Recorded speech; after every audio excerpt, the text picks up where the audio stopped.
lot of parents hold out hope that when the kid turns 18, they'll get back to them. But if they have been brainwashed their whole lives, often that doesn't happen. But even if it does, I hope it does, years of erasing a parent causes lasting psychological and even physical harm. Because that is years a child has been denied their identity, and their identity is an important part in enabling them to grow up to healthy, happy adults. They feel abandoned when they weren't, and they're much more likely to engage in risky behaviors, including alcohol and drug abuse, self-harm, contemplating or acting on suicidal thoughts. They don't do as well at school. But the worst thing is that these kids, because this is what they've learned, that it's okay to erase a parent, are often well, there's three things that can happen. One, they get so scared of relationships and having kids, they say, not for me, better to be single, not going there, don't want to put a child through what I went through. Or they have kids and they become the victims, they become erased themselves.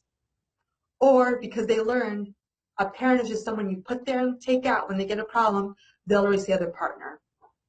These things, erasing a parent has lasting generational effects.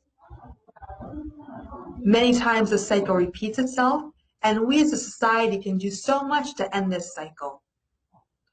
This is not an inevitable part of divorce, any more that domestic violence is an inevitable part of marriage, any part that's hitting a child is an inevitable part of parenting, any more than smoking a cigarette is an inevitable part of being a teenager. These are public health crises that we have begun to solve. It wouldn't be great if half of all kids have divorced and separated parents, I think even more now. If we can make this process as healthy as possible so they don't have lasting psychological harm. Because I'm an adult and I can wait until my daughter turns 18. But her brain development can't wait. Her emotional development can't wait.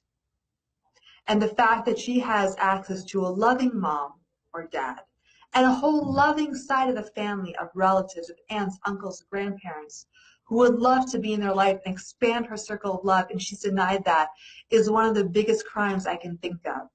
Because when a child loses a parent to death, that is a horrible tragedy. But when a child loses a parent to people who want to make money off of their case from the courts, that is a disgrace.